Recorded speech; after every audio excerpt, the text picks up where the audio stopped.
A 13-year trail has brought them here, a garden in Hannover, Germany. Investigators may be breaking ground after over a decade of dead ends as they search for Madeleine McCann. The prime suspect in her case, a 43-year-old German man. He's already in prison, serving time for a separate crime. The search for McCann began in 2007 at this holiday resort in the Algarve in Portugal. The 3-year-old girl disappeared from her bed while her parents were eating dinner at a nearby restaurant. The McCanns spent years publicising the case, urging authorities to keep looking, hoping to find their daughter alive. Finally, in June, a glimmer of hope. Investigators announced a suspect, a German man who was in the Algarve when McCann disappeared.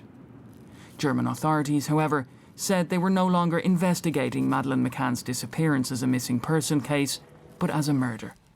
The persistence of her parents has kept this case in the headlines. So have the resources, both private and public. Investigators hope they're finally writing the last chapter of this unhappy story. DW's Arpad Sosi is standing by for us at the garden in Hanover, where that police excavation continues. Art, good day to you.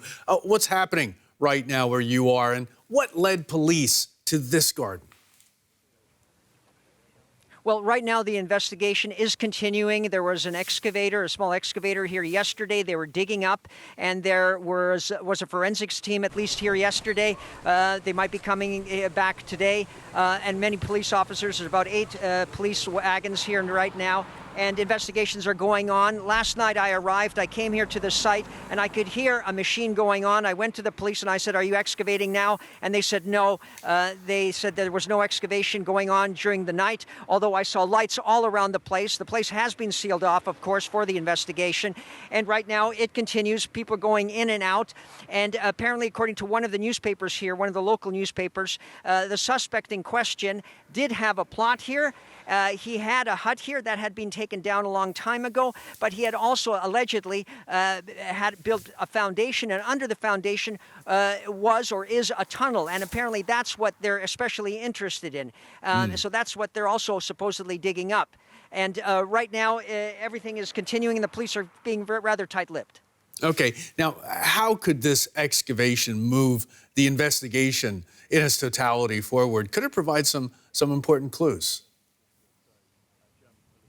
Well, of course, the suspect in question, who's serving time in prison right now, is a suspect in the disappearance not just of Maddie McCann, but also of a Dutch boy 25 years ago. And so they're hoping that there's going to be some kind of a clue.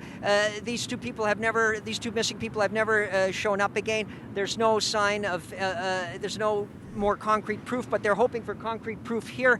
This is not your regular plot. I was able to talk to a manager of another plot here in this region, and he told me what we have behind is not the regular kind where you go out and you lease a piece of property. It's very popular among Germans to do that. It's their way of getting out of the big city. But this is one that is owned by one owner. I talked to them today. They wouldn't talk to me. They hung up the phone on me. And what they do is that they lease it out to people. You don't have to follow strict rules. You don't have to keep it very kempt. Grass can grow wild, things like that. And that's what this other manager told me. He said this place was not very well kept, and because they have very few rules, and it could be an ideal place for someone if they have something to hide. Arpad, thanks so much for that. From outside Hanover, outside that garden plot that's at the center of police investigations here in Germany in the Maddie McCann case. Thanks so very much, Art. You're welcome.